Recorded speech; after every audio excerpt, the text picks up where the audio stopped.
We are the BetaOdds Sports Hub, Sports Room, and we are bringing you the BetaOdds Sports Show. With me, as always, is Empty. Empty, say hi. Hi.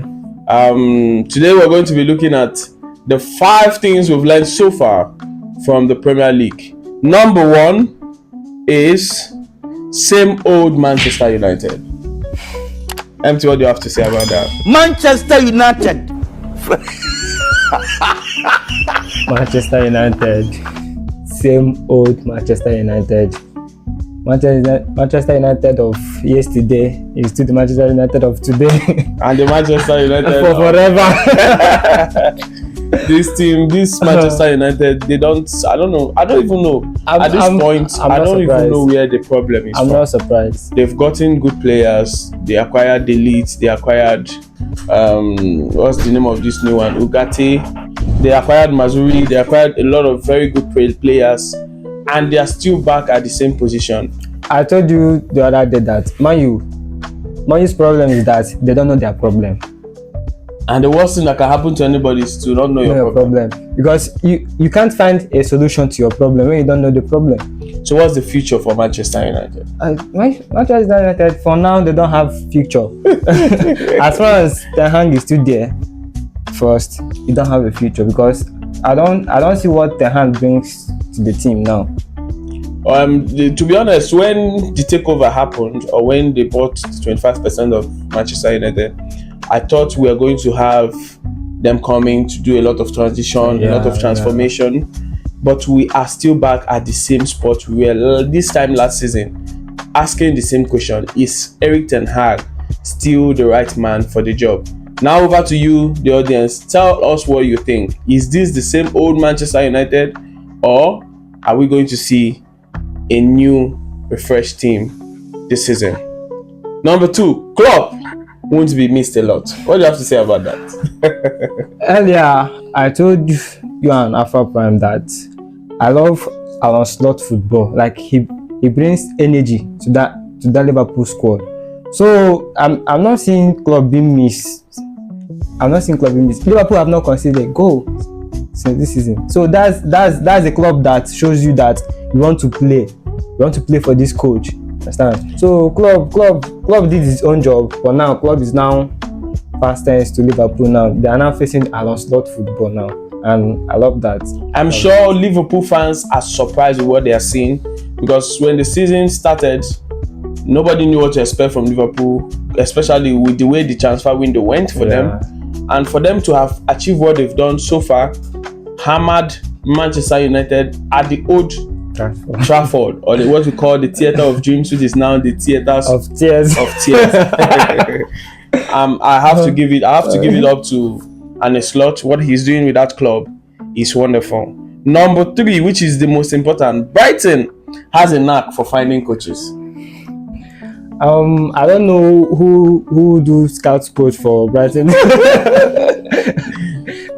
Yeah, the person is a monster. Like he has eyes. Like when from Potter to Robert to Fabian now. So they're all in a good shape. Brighton is in a good shape. Last season, this season, and to think that they don't spend so much, on players, on these coaches, and they still do what they tend to do season in, season out. Is something that clubs like Manchester United, clubs like Chelsea need to learn from. Not only selling, not only buying players, they do sell players too. They are top players like the likes of Biglimo now, Casado, Pedro, that understand. So now they sell and they don't replace, and they're still performing well. So that's I don't think they don't replace. I think the right word is they still know how to get replacements that do not cost them much. And they still find a way to play beautiful football. Fabian, wherever you are, I am a big fan of what you're doing with that Brighton team. The way they've played so far up until now, the way they were able to win, take out a draw from Manchester Arsenal. United, take out a draw from Arsenal. They won Manchester United. Oh my God. The way they were able to win Manchester United, take out a draw from Arsenal, is something that needs to be studied. And that guy is the youngest coach in the league. Yeah. I think he's doing a good job. Kudos to him. Kudos to him. Yeah. Brighton fans, I'm sure that you guys are the happiest fans in the world. Give it up. Brighton's head of recruitment and all the scouting department, you guys are doing a good job. Number 4, same teams up, same teams down. That's not becoming a habit in the Premier League, because most of the teams that comes up normally go down. Burnley did it last season with the likes of their Norwich, like people that do come up normally go down. But now I'm seeing Leicester bringing different vibe, but from their, they've not been able to pick up the points from their performance. They just did it only against Tottenham. Then the rest, I don't know what Leicester, happened. Southampton, Ipswich, you need to sit up. It is boring to see the same teams that come up go down No, every season. Then why are you not up? 4 years it's been like that. Why are you not up? That's crazy. I think that those clubs that come up need to invest on players, and when I mean invest on players, do it the right way. I remember when Nottingham Forest came up, they bought almost 20-something players. Yeah. They still struggle to stay up. They are still lucky to still be up until now. Yeah. Because they've not impressed anybody. And that has been the story for all the teams that come up from the championship. They always seem to go back down. The last but not the least, which is the worst among the 5 things we've learned this season, is that it is now about who finishes higher for Manchester United and Chelsea fans.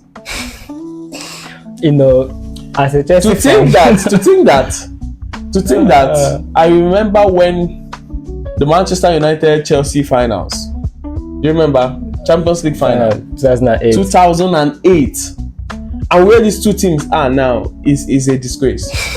It's a big disgrace.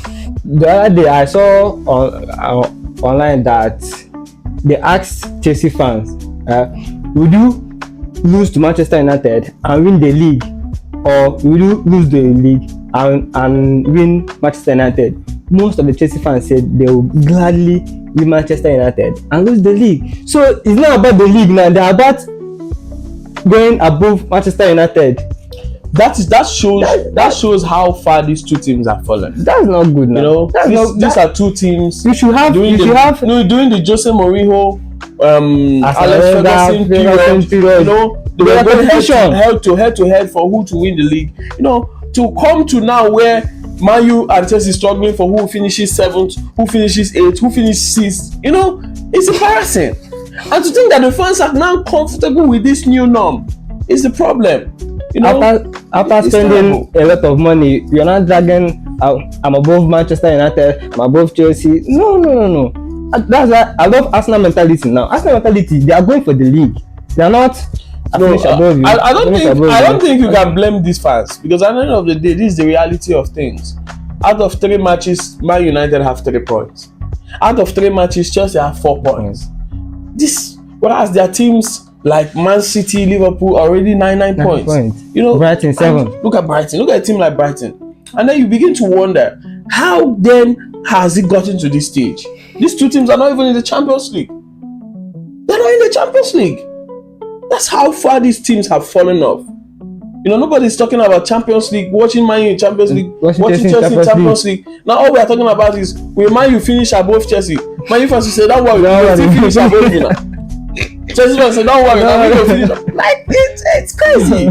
It's crazy. This is not what we expected from these two teams. Yeah. And I don't know if you're a Man U fan or you're a Chelsea fan watching. Tell us, is it now about finishing above each other, or is it about winning the league? And do you think that any of these two teams can win the league in the next 2 seasons? For me, the answer is no. I want to know what you think.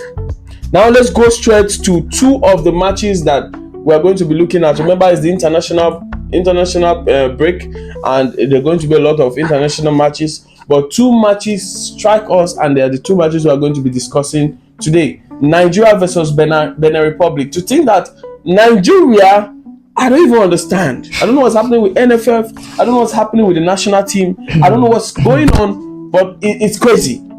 We don't. If you ask an average Nigerian, we do not even know who the coach of Nigeria is. But I'm hearing that it's Augustine. And if it is Augustine, why are we bringing back a man that couldn't go past the group stage? Qualifiers. He couldn't go past Ghana to qualify for the last World Cup. Yeah. This man couldn't go past round of 16 in an AFCON competition. Why are we bringing him back? On what basis are we bringing him back? Why do we sign a foreign coach, and in 4 days we rest him? What is happening? It's crazy. Now we have a game we're hosting against Benin Republic, and it is funny that the coach of Benin Republic is one man that has done well as a Nigerian coach. Yeah. Why is that man not still in the helm of affairs in the Nigerian national team? What is happening with this team? Empty, what do you have to say about that? Sorry to say this, I know maybe it might hurt some people, but this our country, there's corruption. It's just the whole thing. But we the Nigerians, we have to back our players up, because that we are the only hope that they have now in supporting them, because the government is not helping. Because how will you get a new coach and 4 days he resigns? It makes no sense. Then our former coach that led us to AFCON final have to leave. Why? So you keep asking some of these questions. Nigerians, I don't know what you are thinking. I don't know how you guys are thinking all of these things. But if you're out there, the question is, why is it difficult for Nigeria to get a coach and stick with the coach for a long period of time? Please tell us in the comment section. And now to the main matter of the day, Nigeria versus Benin Republic. What is your prediction, MT? It is the first match of the AFCON qualifier. So, and this is our home soil where our fans will be supporting our players. So, I'm seeing a 2-0 win over Benin Republic. I know Benin won us the last match, the last time we faced him, but I'm seeing Nigeria doing well this time around. Okay, before I give my prediction, let's remember that this is sponsored by BetaOdds. Please go to the app. You can download on Google Play Store on Android. You can also go on www.betaodds.com. They are sure predictions, 90%, 80%, 75%. Go on there and go and win a lot of money. There is a lot to win when you bet with BetaOdds. Yeah. Back to my prediction. For me, I feel like this is a draw game. I don't see Nigeria winning this game. I'm being honest with you. With the whole saga around Osimhen, I'm not sure Osimhen is coming back. No. And well, I don't see how Nigeria is going to win this game. For me, this is a 1-1 draw. That's what I see in this particular fixture. I'll be surprised and I'll be proud if Nigeria wins this match. Genetro is a tactical coach and is somebody that I consider one of the best coaches when you talk about AFCON history. Yeah. And what he has done with this Benin Republic team is something that needs to be studied. It now makes me to realize that he wasn't given enough freedom. Time, Not even time, freedom to do with the players what he would have loved to do. I feel like there was a lot of influence from the NFF, from the politicians. You know how our political NFF must control stratosphere looks like. NFF must control our coaches. That's just one thing about Nigerian football. It's not supposed to be like that. When it comes to decisions that have to do with tactical, when it comes to decisions that have to do with the players, the coach is in charge and should be allowed to choose players from wherever he intends to choose players from, because he knows what will work best with what he has. But we don't let them work this way. Look at someone like Gareth Southgate. He was with England for more than 15 years with the under-21s, with the main squad. He was given that freedom to express himself as a coach. Yeah. And in that kind of situation, it is easy to win. It's easy to impact on that squad. But if you don't have that freedom, it's difficult. And that is the situation we are having and we are facing with the NFF and with the current situation with our national team. It has even been brought into our local league. Our local league is nothing to write for. It's nothing. I can't even sit down to watch local a local match. But I remember those days we used to go and watch Enyimba. Yeah. Because you know, I remember. Rangers. The Rangers supported what was happening. But now, the situation is terrible. It's terrible. That's the country. Another match that catches our attention is the Ireland-England game, which is going to be the first game where Lee Castley, who is the interim head coach of the England national team, would be managing. What do you have to say about this game, and where do you see England headed towards? Will they stick with Lee Castley, or do you see them bringing in another coach? Firstly, Lee Castley is a nice coach. When he was with the under 21, he won the under 21. Yes, because he made the players there played well. Now bringing in those boys now to the main team, the likes of Nani Madueke, Ibukorio, he used them very, very well. Bringing them into the main team now shows you that he's the type that gives young boys chance to prove themselves. That's not what we often see with Gareth Southgate. But now we have seen this man, and this is his first match. I hope he does well. I've not watched his match, but from the under 21 performance, I think he's a nice coach. So let's look up of what he will do, what he will bring into this match. So quickly, MT, what is your prediction for this particular fixture? I'm seeing England winning comfortably with a 3-0 scoreline. Yeah. Okay. Please tell us what you think about these two games. Will Nigeria win Benin Republic? Would England record a comfortable win against Ireland? Go on the comment section. Tell us what you think. You could win a prize. You do not know. Let us see how it goes. For me, I feel like this England squad is at its best. They have the talents. Phil Foden, although Phil Foden is not going to be available. Jude Bellingham is not going to be available. Cole Palmer pulled out, same as Oli Watkins. But I believe that this squad is a strong squad, and I believe that if Lee Castley is given time, I feel like he can make a positive impact on this English team.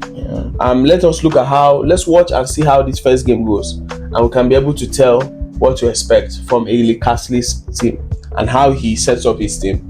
Because remember, we know that from Gareth Southgate, it was more he used three defenders, three centre back.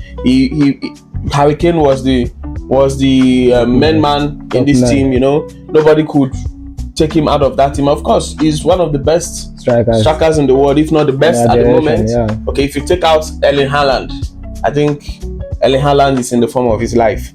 So let us see what this game brings to England, and hopefully England sticks with him. I'm rooting for him personally. I don't think there's any other coach out there who can They said Potter the other ball. Nah, I'm not sure Potter does. I don't think Potter can handle a job this big with how his time at Chelsea went. I don't see him handling this job. Lastly, but not the least, before we go on Sports Hub, I think we all know the situation with Victor Osimhen. Congratulations to him. He has signed for a season-long loan at Galatasaray. Galatasaray, I am now your number one fan. I'm going to be following you. We are all following Galatasaray now. We are all going to be following you.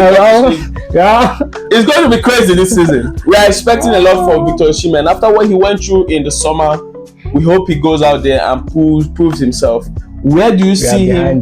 Let's assume he has a great season at Galatasaray. Where do you see Osimhen next season? As a Chelsea fan, we all love Osimhen to come to Chelsea, but we don't know what happened, and I think it's from his agent, because he have now changed his agent. He have not changed his agent. I think it's from the agent. The agent is doing it like the way is to favor him too. Understand? Not knowing that the player also needs his time, and seeing Osimhen playing for Galatasaray, I'm happy because staying for how many months without football as a professional player, it will bring you down.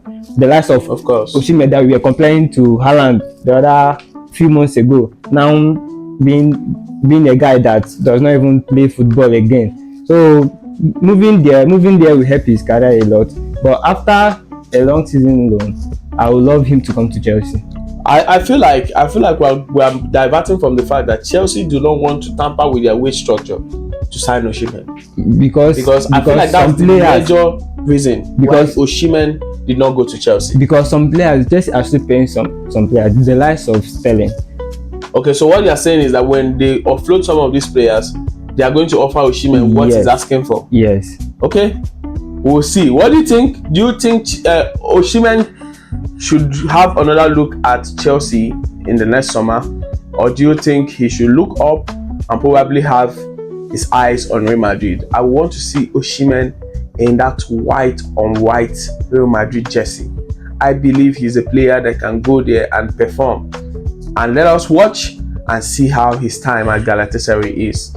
Thank you so much for joining us at the BetaOdds Sports Room and on the BetaOdds Sports Show. We hope to see you same time next time.